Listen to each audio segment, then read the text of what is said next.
आपका विधायक कैसा हो? जी हाँ, एक बार फिर मैं हाजिर हूँ शहर पश्चिमी विधानसभा में। जैसा कि आपसे वादा किया था कि जितने भी संभावित प्रत्याशी हैं अलग अलग विधानसभाओं से, जिन्होंने अपनी पार्टी में आवेदन किया है टिकट के लिए, उनकी पूरी जीवन परिचय देने का इसी क्रम में शहर पश्चिमी में हूँ। और यहाँ पर मेरे साथ एक बहुत ही प्रसिद्ध नेता हैं जो कि समाज सेवी भी हैं।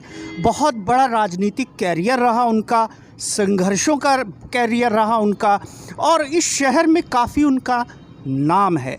मैं बात कर रहा हूँ शहर पश्चिमी विधानसभा से समाजवादी पार्टी के लिए आवेदन करने वाले तारिक सईद अज्जू का।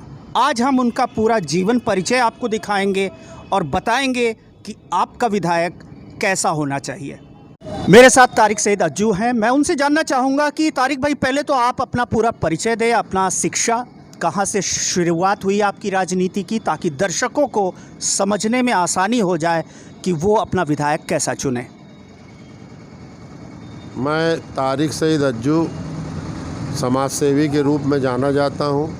इस समय मैं समाजवादी पार्टी के में हूँ और समाजवादी पार्टी के 261 शहर पश्चिमी विधानसभा प्रयागराज से आवेदक भी हूँ और दावेदारी कर रहा हूँ। यदि पार्टी ने समझा और पार्टी ने सोचा हमारे बारे में, तो हमको अगर अवसर प्रदान करेगी पार्टी, तो हम चुनाव लड़ करके और पार्टी को जीत के रूप में यहाँ पर एक विधायक के रूप में अपनी जगह बनाऊंगा। ये बात मैं आपके बीच में रखना चाहता हूँ। शिक्षा के बारे में, शुरुआती राजनीतिक जीवन के बारे में। शुरुआती राजनीतिक जीवन मेरा 1984 से शुरू हुआ। 1984 में मैं यूथ कांग्रेस में था। यूथ कांग्रेस में जब उत्तर प्रदेश और पूरे देश में, केंद्र में, उत्तर प्रदेश में तमाम जगह पर कांग्रेस की सरकारें थी, उस समय हम यूथ कांग्रेस में थे। तब से मेरा राजनीतिक जीवन शुरू हुआ और अब मैं समाजवादी पार्टी में हूँ। अखिलेश यादव जी की नीतियों में, समाजवादी पार्टी की नीतियों से प्रभावित होकर के मैं समाजवादी में कार्य कर रहा हूँ।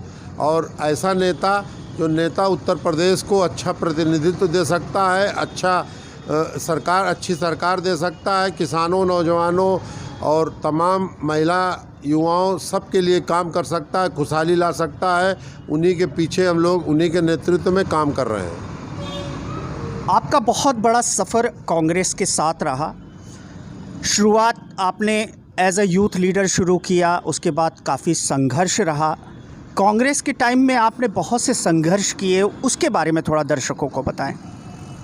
देखिए, हम बहुत विस्तार पूर्वक जाएंगे तो बड़ी लंबी कहानी हो जाएगी, इसलिए कांग्रेस में मैं रहा हूँ, ये बात सत्य है। यूथ कांग्रेस से मेरी शुरुआत हुई थी, लेकिन कई संघर्षों की कहानियां हैं। उस संघर्षों को अगर मैं बताने आ जाऊंगा तो शायद आपको कई घंटे लग जाएंगे। इसलिए मैं यही बात आपसे पुनः कहना चाहूँगा कि इस समय जो वर्तमान में समाजवादी पार्टी भारतीय जनता पार्टी से लड़ रही है, समाजवादी पार्टी के अध्यक्ष, राष्ट्रीय अध्यक्ष माननीय अखिलेश यादव जी, जो उत्तर प्रदेश के पूर्व मुख्यमंत्री भी हैं, हम लोगों के नेता हैं, हम उनके पीछे साथ में लग कर के काम कर रहे हैं, उनके कंधे से कंधा मिला कर के काम कर रहे हैं। और समाजवादी पार्टी की सरकार कैसे बने, सारा मंथन अब इस पर है। हम लोग पिछली बातें, अगली बातें अब नहीं सोच रहे हैं। हम सिर्फ सोच रहे हैं कि समाजवादी पार्टी की सरकार कैसे बने, कैसे हमारे माननीय राष्ट्रीय अध्यक्ष जी उत्तर प्रदेश के मुख्यमंत्री बने, और भारतीय जनता पार्टी जैसी तानाशाह, झूठी और तमाम गलत कार्यों में लिप्त होने वाली पार्टी को हम लोग कैसे शिकस्त दें, इस पर हम लोग काम कर रहे हैं। मान लीजिए आप शहर पश्चिमी से विधानसभा चुनाव जीत जाते हैं, कौन सी प्राथमिकता होंगी, कौन सी बड़ी समस्याएं हैं शहर पश्चिमी की जो आप प्राथमिकता के तौर पर उस पर काम करना चाहेंगे?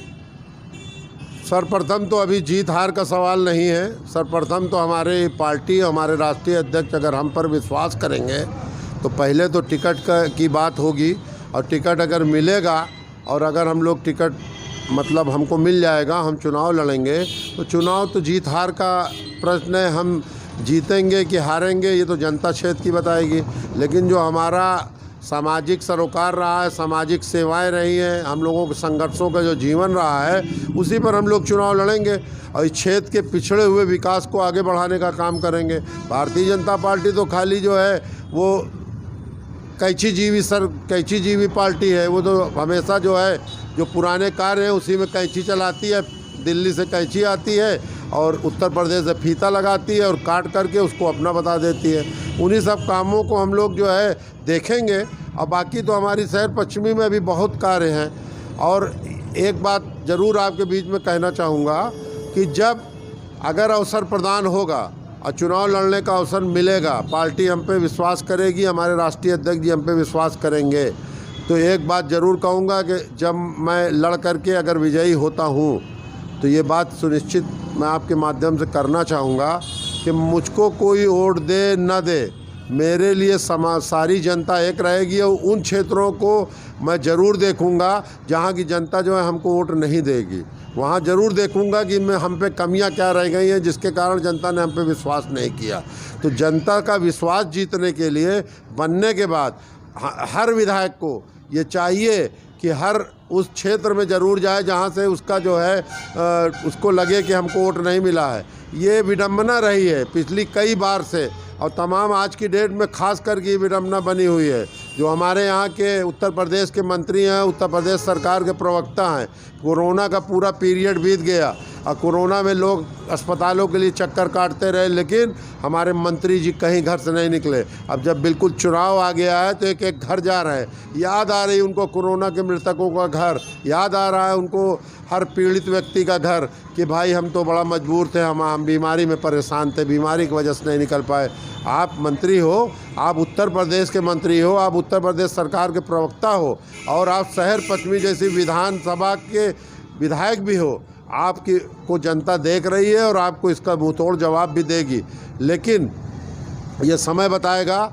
मगर मैं एक बार पुनः आपके सामने ज़रूर कहूँगा कि हर वो जनप्रतिनिधि जो चुनाव लड़े और चुनाव जीते, उसका कर्तव्य बन जाता है कि हर व्यक्ति न जाति न धर्म किसी भी तरीके से न देखे, एक नज़रिए से देखेगा तो शायद वो कभी चुनाव नहीं हारेगा।